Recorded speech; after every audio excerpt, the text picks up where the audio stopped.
여러분들과 반갑게 인사하도록 하겠습니다. 주님의 이름으로 사랑합니다. 축복합니다. 인사하겠습니다. 주님의 이름으로 사랑합니다. 축복합니다. 저희가 예배를 실시간으로 일본에 있는 성도님과 같이 예배를 드렸는데요. 어찌된 일인지 이번 주에 유튜브에 계정이 좀 바뀌어서 실시간을 할 수 없게 해놨더라고요. 독자가 1000명 이상이 아니면 안 되게 해놔가지고 오늘 유튜브 방송을 틀 수가 없습니다. 그래서 어쩔 수 없이 저희가 일본 성도님이 오늘 실시간으로 예배를 참여하지 못하게 되었는데 너무 아쉽습니다.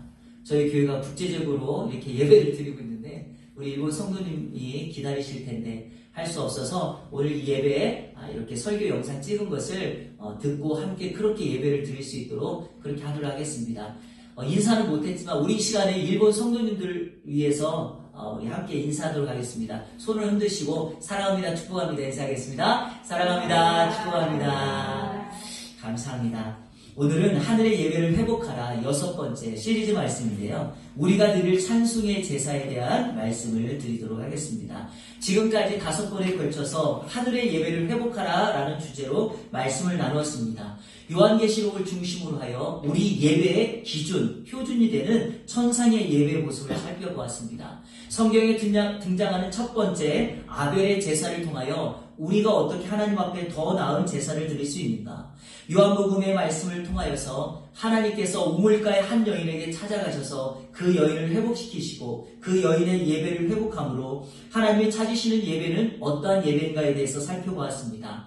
이사야 선지자의 경고를 통하여서 그들이 삶의 변화 없이 하나님 앞에 헛된 재물을 가지고 왔을 때 하나님은 그 헛된 재물을 원하는 것이 아니라 그들의 마음과 그들의 삶을 원한다고 말씀하셨습니다.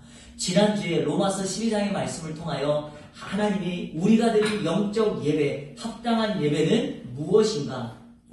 무엇이었죠? 이 세대를 본받지 말고 마음을 새롭게 하여 변화를 받아 하나님의 선하시고 기뻐하시고 온전한 뜻을 분별하여 우리의 삶을 살아가는 것, 이것이 합당한 예배라 말씀드렸습니다. 오늘은 바로 우리의 삶의 하나의 연장선상인 우리의 삶 속에서 하나님 앞에 어떻게 우리가 찬송의 제사를 드릴 수 있는가에 대해서 함께 말씀을 나누도록 하겠습니다. 하나님은요, 시대마다 하나님과 백성들을 만나는 장소를 꼭 두셨습니다. 아담은요, 에덴 동산에서 하나님을 만났습니다. 그리고 아담이 죄를 범하여 하나님으로부터 쫓겨났습니다. 다시 말하면 에덴 동산에서 쫓겨났습니다. 그래서 그의 인생은 유리방황하며 살게 되었습니다. 그러나 그 에덴 동산에서 추방되었던 그 아담을 하나님은 외면하지 아니하시고 늘 그를 만날 수 있는 도구, 방법을 마련해 주셨습니다. 하나님은 성막을 만들어서 그 성막으로 오면 나를 만날 것이다. 또 이스라엘 백성들이 어느 정도 정착이 되었을 때는 성전이라고 하는 장소를 두어서 나를 만나겠다 말씀하셨습니다. 중요한 것은 이것입니다. 에덴 동산, 성막, 성전 어느 곳이 되었던지 간에 하나님을 만날 때는 반드시 통로, 매개체가 필요했다는 것입니다. 레위기 말씀에 보면 하나님께서 백성들이 나를 만나기 위하여 그들에게 가르쳐 주셨던 5가지의 제사가 있습니다. 번제, 소제, 화목제, 속제제, 속건제, 5가지의 제사, 오제사라고 불리우는데요. 이 제사는 각각의 제사 방법이 있습니다. 그리고 제사는 이유가 있습니다. 그럼에도 불구하고 이 제사의 한 가지의 핵심 공통점은 어떤 제사를 드리든지 간에 하나님을 만난다. 즉 하나님과의 만남이 그 핵심인 것입니다. 구약시대에는 이렇게 하나님께서 백성들을 만나는 통로와 방법을 제시해 주셨습니다.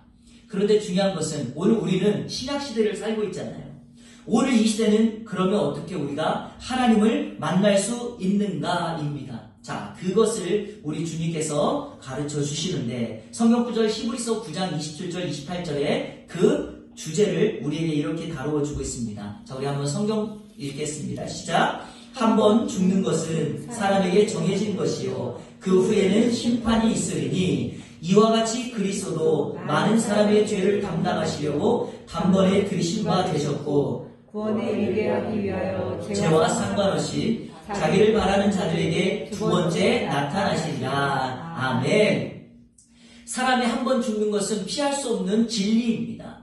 그리고 또 그 이후에 심판이 있는 것도 하나님이 가르쳐 주신 진리입니다. 그런데 여러분, 그 사람이 당면하는 심판과 멸망을 해결하기 위하여 우리 주님께서 많은 사람들의 죄를 감당하시려고 십자가에서 단번에 죽으셨다 말씀합니다.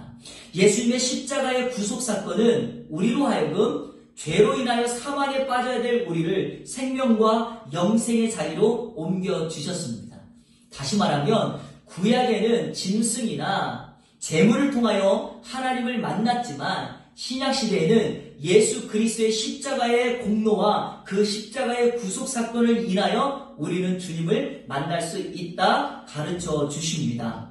여러분, 예수님께서 우리의 매개체가 되어 주셨다면 예수님을 통하여 만나면 되는데 우리가 굳이 하나님 앞에 기뻐하실 찬송의 제사를 드려야 될 이유가 무엇인가? 중요한 사실은 예수 그리스도의 십자가의 공로로 말미암아 우리의 신분이 바뀌었기 때문에 그렇습니다. 우리의 신분이 바로 하나님 앞에 거룩한 제사를 드릴 거룩한 제사장이 되었기 때문입니다. 베드로전서 2장 5절과 9절은 이것을 우리에게 말씀해 줍니다. 우리 함께 읽어볼까요? 시작. 너희도 산돌같이 신령한 집으로 세워지고 예수 그리스도로 말미암아 하나님이 기쁘게 받으실 신령한 제사를 드릴 거룩한 제사장이 될지니라. 자, 여기까지만 읽고요. 제가 잠깐 설명드리겠습니다. 예수 그리스도로 말미암아 하나님이 기쁘게 받으실 신령한 제사를 드릴 거룩한 제사장이 되었다. 예수님을 믿는 사람 거룩한 제사장이 된 것이죠. 자, 그리고 그 사명을 9절에서 변화된 신분의 사명을 이렇게 소개합니다. 시작. 그러나 너희는 택하신 족속이요 왕같은 제사장들이요 거룩한 나라요 그의 소유가 된 백성이니 이는 너희를 어두운 데서 불러내어 그의 기이한 빛에 들어가게 하신 이의 아름다운 덕을 선포하게 하려 하심이라. 아멘. 하나님의 아름다운 덕을 선포하는 것, 이것이 바로 거룩한 제사장이 된 우리들의 사명입니다. 예수 그리스도로 말미암아 우리의 신분이 바뀌어졌기에 우리는 하나님 앞에 거룩한 제사, 하나님이 받으실 찬송의 제사를 드려야 합니다. 그러면 오늘 우리가 드려야 될 하나님 앞에 드릴 찬송의 제사는 무엇일까요? 오늘 우리가 읽었던 본문 말씀 히브리서 13장 15, 16절은 오늘 이 시대에 그리고 우리의 삶 속에서 하나님 앞에 드릴 찬송의 제사의 모습을 다음과 같이 소개합니다. 세 가지로 정리해서 함께 하나님의 은혜를 받고자 합니다. 첫 번째, 우리가 드릴 찬송의 제사는 바로 입술의 열매입니다. 입술의 열매 15절을 제가 읽어보겠습니다. 그러므로 우리는 예수로 말미암아 항상 찬송의 제사를 하나님께 드리자. 이는 그 이름을 증언하는 입술의 열매니라. 예수로 말미암아 항상 찬송의 제사를 하나님께 드리자. 이는 하고 찬송의 제사는 이는 같은 말로 그 이름을 증언하는 입술의 열매다 말씀하고 있습니다. 조금 전에 말씀드렸지만 구약시대에는 어떤 짐승을 가져오냐에 따라서 그 사람의 삶의 정도, 하나님께 드려지는 제물의 정도가 다를 것입니다. 그러나 오늘 우리가 살고 있는 이 시대는 찬송의 제사, 입술의 열매를 하나님 앞에 제물로 올려드리는 것입니다.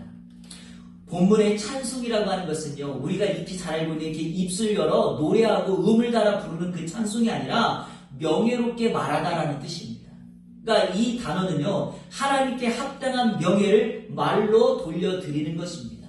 그게 찬송이죠.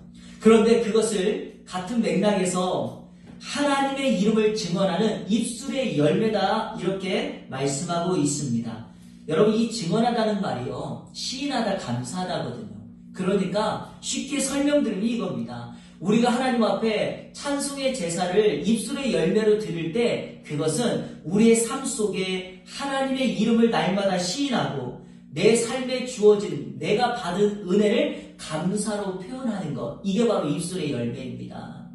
어떤 사람들은요, 입마다 부정의 말을 달고 다니는 사람들이 있습니다. 그래서 똑같은 상황, 똑같은 문제를 바라봐도요, 부정적으로 말을 하고 부정적인 단어를 쓰는 사람들이 있죠. 그것은 사람을 살리는 말이 아니기에 입술에 열매를 맺을 수가 없습니다. 열매를 맺을 수가 없어요. 그러나 여러분, 우리의 입술에 하나님이 주신 은혜 때문에 그의 하나님의 은혜를 고백하고 하나님이 주신 은혜를 감사로 표현할 수 있는 사람, 감사는요 또 다른 감사를 낳거든요.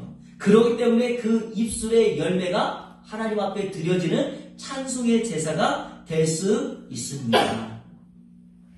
인간적인 눈으로, 사람의 눈으로 우리의 가족들, 나와 함께 일하는 사람들, 내 동료, 심지어는 내 배우자, 내 자녀들을 보면은요 항상 100% 만족할 수가 없죠. 왜냐하면 비교하게 되고요. 또 우리 삶의 특징이 항상 이런 것 아닙니까? 내가 결혼하기 전에, 당신을 만나기 전에는 나 정말 잘 나가던 사람이었는데 당신 만난 다음에 내 삶이 이렇게 힘들어졌어. 항상 이런 원망과 불평의 마음이 약간씩 있지 않습니까? 그렇지 않나요?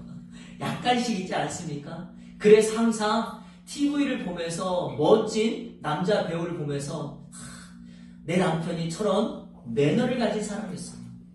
근데 여러분 반대로 생각하셔야 돼요. 남편도 그렇게 생각해요.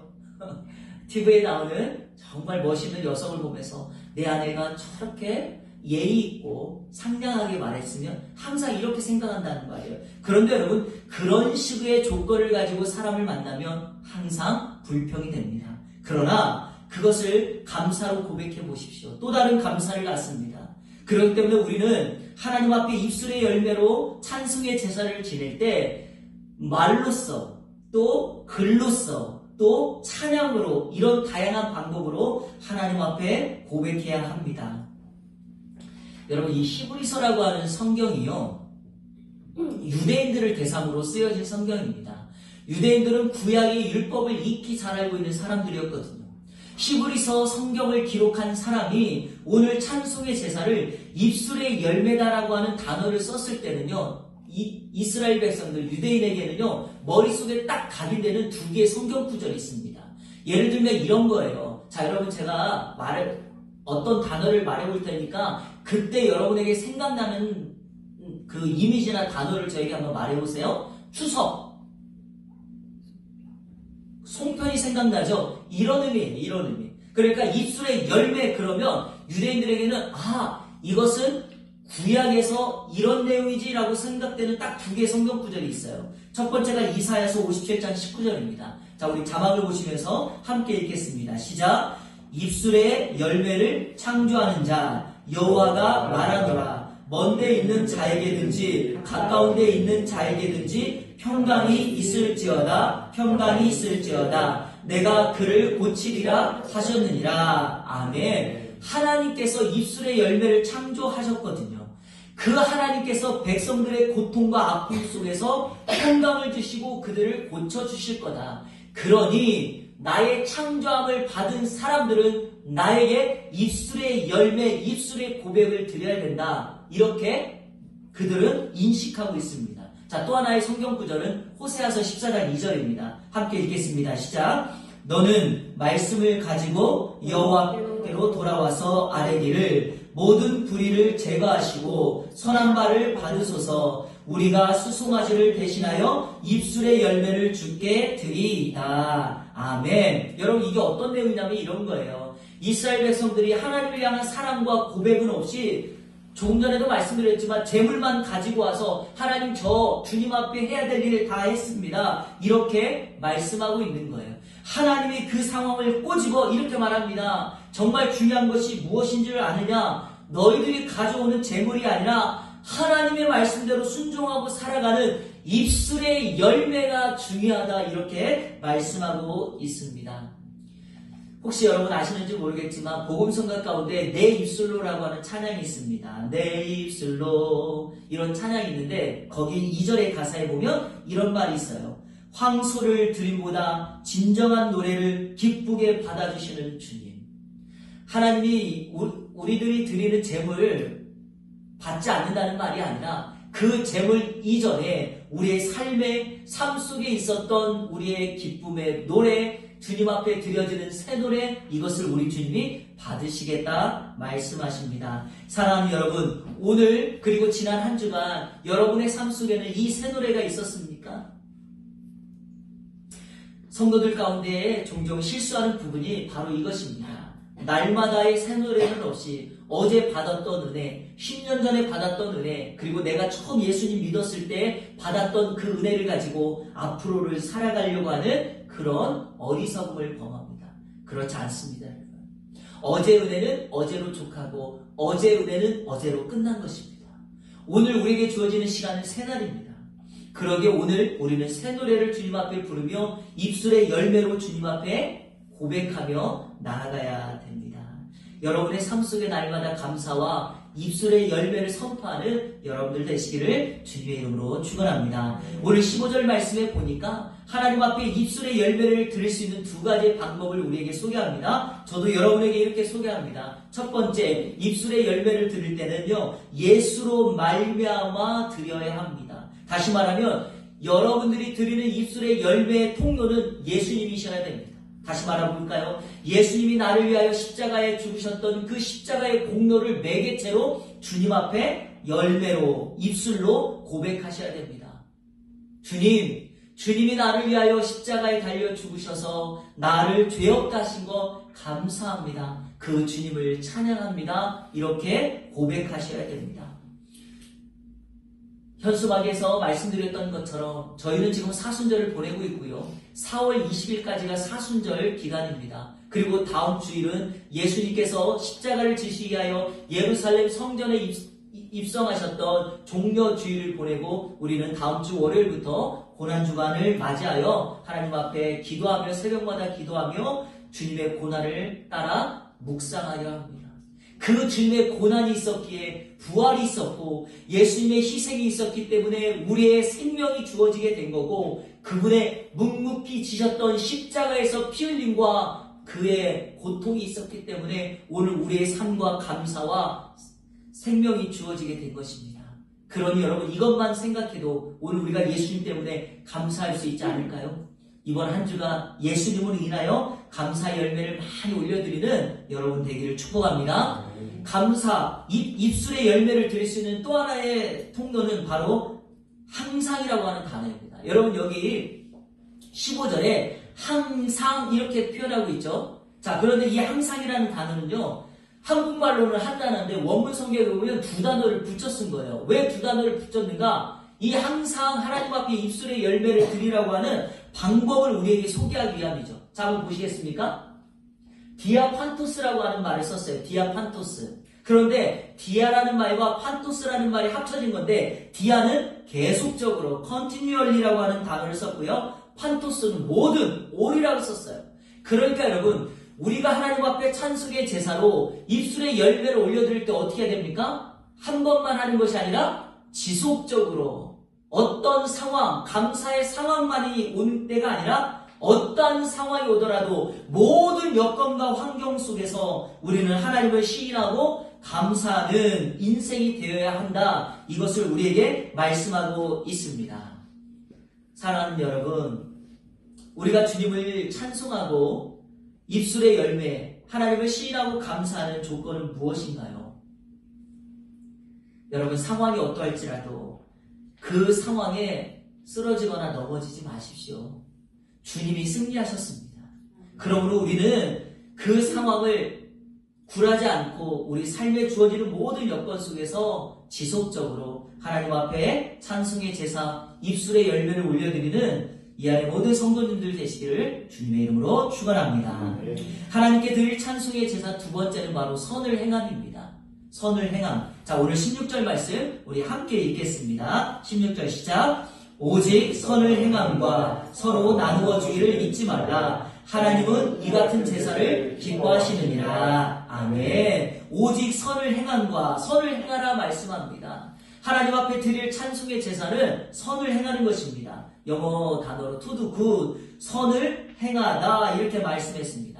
신약 성경에 딱 한 번 여기에만 사용된 단어인데요. 이 단어는요, 이웃과의 관계 속에서 나타나는 우리 신앙의 모습입니다.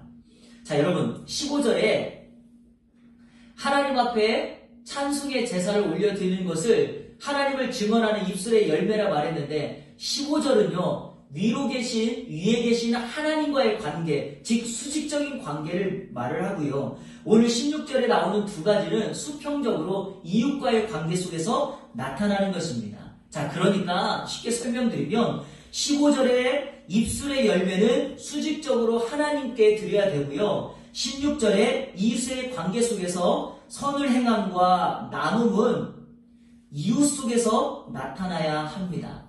이것은요, 우리 삶의 모든 영역에 포함됩니다. 수평적인 관계 속에서, 이웃과의 관계 속에서 항상 그 출발이 되는 것은 타인에 대한 배려이자 선을 행하는 것입니다. 기독교에서, 성경에서 강조하는 것 가운데 하나가 바로 선행입니다. 여러분, 기독교는 선행을 강조하지 않는다고 생각하시면 안 됩니다. 선행은 천주교에서만 강조하는 것이 아니에요. 기독교도요, 선행을 정말 중요하게 강조합니다. 그러나 단 조건이 하나가 있죠. 선행은 구원의 조건은 아닙니다. 이해가 되십니까? 선행은 하나님이 나를 위하여 십자가의 공로로 구원해 주셨다라고 하는 그 은혜의 감격 속에서 나의 구원받음과 나의 믿음과 나의 신앙이 있음을 사람들에게 표현하고 증명하는 것이 바로 선행입니다. 쉽게 말하면 내가 믿음이 있다면, 내가 하나님의 자녀라면 하나님의 자녀된 표현을, 증명을 하자는 거죠. 어떻게요? 삶의 선행으로. 야고보서 2장 22절은 내가 보거니와 믿음이 그의 행함과 함께 일하고 행함으로 믿음이 온전하게 되었느니라. 아멘이십니까? 우리의 믿음이 온전해지는 것은 선행으로, 삶의 선행으로 이루어진다 말씀합니다. 그래서 여러분, 믿음이 있다면 그 믿음 있음을 증명하셔야 됩니다. 믿음 있음이 표현되어야 합니다. 오늘날 우리 그리스도인들의 가장 큰 문제는 믿음이 있고 구원받은 하나님의 자녀인데 삶은 너무 과격하죠. 말도 함부로 할 때가 많고요. 화도 종종 자주 냅니다. 그러니까 나는 구원받았는데 문제는 나의 구원받음이 다른 사람들에게 그리스도의 향기로, 그리스도의 편지로 보여져야 되는데 나는 구원받았으니까 상관없다고 말하면서 내 삶에 대해서는 책임을 지어야 하지 않습니다. 여러분, 이거 잘못된 생각입니다. 믿음을 통한 구원은 반드시 삶의 변화, 증명이 나타나게 되고요. 인격의 열매로 나타나게 되어 있습니다. 이렇게 보시면 돼요.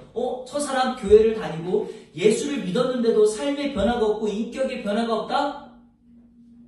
뭐가 문제입니까? 예수님을 안 믿을 수 있다는 거죠. 교회는 나오는데 사람들하고 친교를 하는데 예수를 안 믿을 수 있다는 거예요.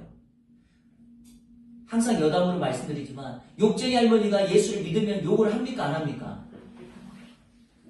하죠. 왜 안 하겠어요? 근데 여러분, 욕을 하는데 욕의 횟수가 줄어든다는 거죠.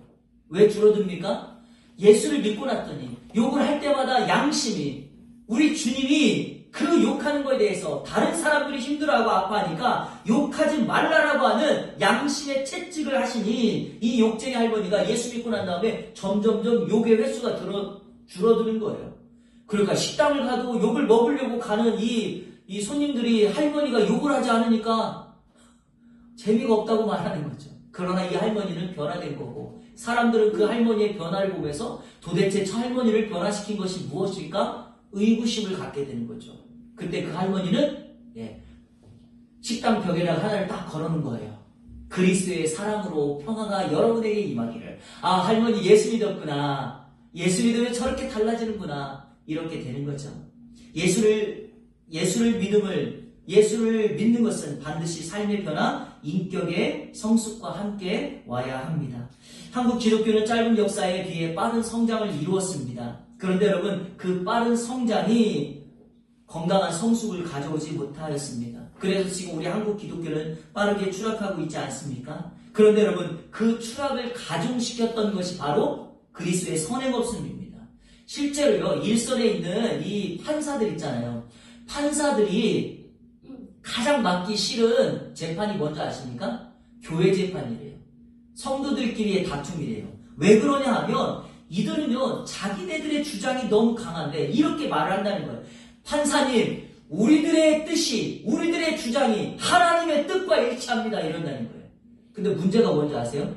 반대편에 있는 이 사람들도 아닙니다. 우리는 기도하고 하고 우리의 뜻이 하나님의 뜻입니다. 서로 하나님의 뜻이라고 주장을 한다는 거예요. 판사님이 적절하게 상황을 보고 법에 근거해서 판결을 내려주잖아요. 그러면 뭐라고 말합니까? 그것은 하나님의 뜻이 아니라고 불복해요. 심지어는 판결을 내려주는 판사를 저주해요. 그를 기도까지 해요. 막말을 해요. 여러분, 이게 우리 기독교의 수준일 수 있습니다. 그러면 안 돼요. 지난 3월 1일 3.1절은 우리 한국 교회 3.1 100주년 기념이 주일이었습니다. 100주년이었습니다. 한국 기독교 역사에 귀감이 되는 이 3.1 운동과 관련된 이야기가 있었습니다. 여러분, 3.1 운동 때 독립선언서를 작성했던 사람이 몇 명이죠? 33인입니다. 그래서 33인의 독립선언서 작성문이라고 하고 있고, 그 작성문 밑에는 33인의 이름이 적어 있습니다. 그런데 여러분, 그거 아시죠? 그 33인의 역할을 주도적으로 했던 사람들이 바로 그리스도인들, 크리스찬이었습니다. 그런데 문제가 있었다는 거예요, 당시에. 그 33인의 독립선언서에 이름을 올릴 때 이 이름에 첫 번째 누구의 이름을 올리는 거에 따라서 이 사람들이 33인들이 서로 다투고 옥신각신했다는 거예요. 15명은 천도교인이었고요. 16명이 기독교인이었고 2명이 불교인이었습니다. 그런데 왜 이렇게 옥신각신했는가? 천도교인들은요, 재산이 많아서 헌금을 많이 한 거예요, 쉽게 말하면. 그러니까 천도교인들은 뭐라고 말하는가? 내가 돈을 많이 냈으니까 우리 천도교인들의 이름을 먼저 내야 된다라고 말을 했다는 거죠. 그랬더니 기독교인들이 뭐라고 말한다? 야, 우리는 숫자가 많으니 우리 기독교인들을 다수를 형성하는 우리가 먼저 해야 되지 않겠는가? 이렇게 주장을 했고요. 불교인은 2명밖에 되지 않았지만 여러분, 그 불교인에 누가 있었냐면 님의 친묵 한용운 스님이 계셨던 거예요. 명성으로 보나 이름으로 보나 유명한 한용운이 있으니 한용운을 먼저 이름을 쓰고 불교도인 우리의 이름을 쓴 다음에 다음을 쓰는 것이 옳다, 그들이 말을 했다는 것이죠. 그런데 여러분, 기독교 측의 대표자였으며 105인 사건으로 감옥에서 옥고를 치렀던 남강 이승훈 장로님이 뒤늦게 그 자리에 참석을 하게 됐는데, 맨 앞자리에 가서 앉아있다가 33인이 이름을 올리는 것 때문에 싸우고 있으니까 그냥 그 자리에서 명쾌한 답을 제시하였습니다. 이렇게 말을 했습니다. 이런 것 가지고 싸우지 맙시다. 천교도 손병이 먼저, 장로교 길선주, 감리교 이필주, 불교 백용성, 그리고 나머지는 가나다. 그래서 여러분, 실질적으로 33일에 보면 이렇게 돼 있어요. 순서가. 왜 이렇게 됐습니까?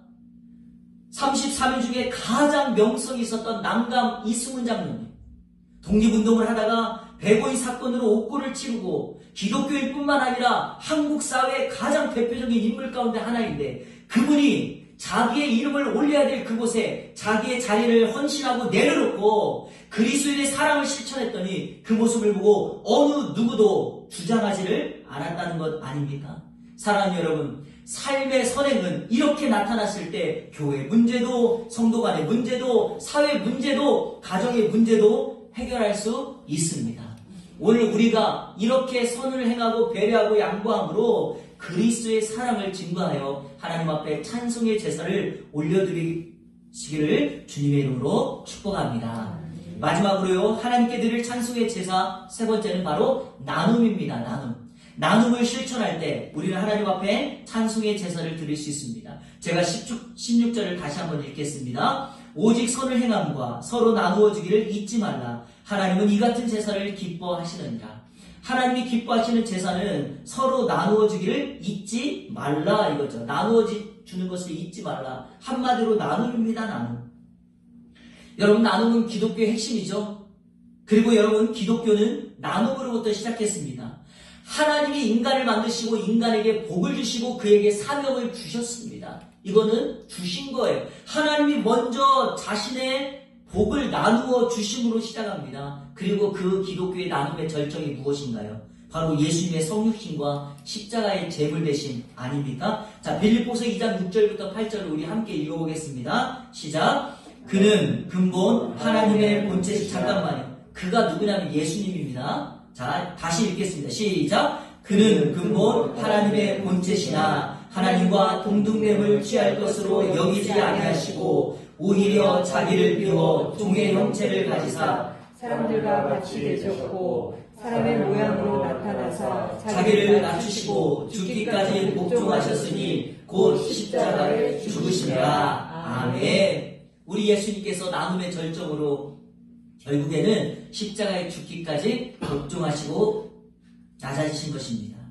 여러분, 나눔을 실천해야 될 또 하나의 이유가 있습니다. 왜냐하면 그것이 찬송의 제사이기도 하지만 우리가 하나님으로부터 모든 것들을 거저받았기 때문에 그러합니다. 우리 삶의 영역에 있어서 가장 중요한 것은 가만히 보면 다 거저받은 것이죠. 여러분의 생명, 여러분이 무언가를 해서 받으셨나요? 우리가 살아 숨쉬는 이 공기, 여러분 거저받은 것 아닙니까?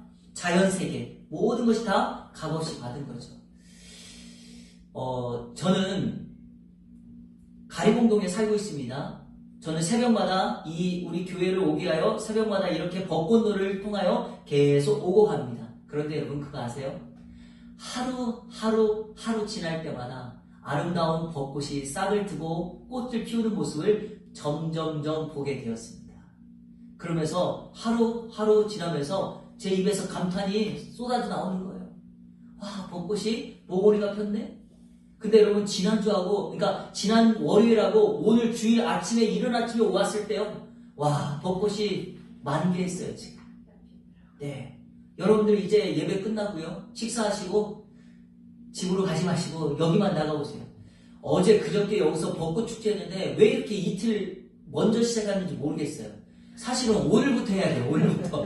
벚꽃이 오늘부터 폈거든요. 그런데 여러분 저는 그 길을 오고 갈 뿐이지만 벚꽃이 제가 그 벚꽃을 피우는데 무엇을 했습니까? 저는 아무것도 하지 않았어요. 그 벚꽃의 아름다움을 저에게 선물로 준 것입니다. 자, 여러분 은혜는 어떠합니까? 은혜라고 하는 단어를 이렇게 쓰죠. 자격이 없는 우리에게 값없이 주시는 하나님의 호의. 예수님이 2000년 전에 왜 죽으셨나요? 우리가 무언가를 했나요? 자격이 있습니까? 아니면 우리는 마땅히 구원받을 사람이기 때문에 그렇습니까? 그런 것이 없지만 하나님은 자격 없는 우리에게 은혜를 주셔서 하나님의 자녀 삼아 주셨습니다. 또한 교회 사역할 때 우리에게 주시는 은사, 달란트, 재능, 이거는 어떠합니까?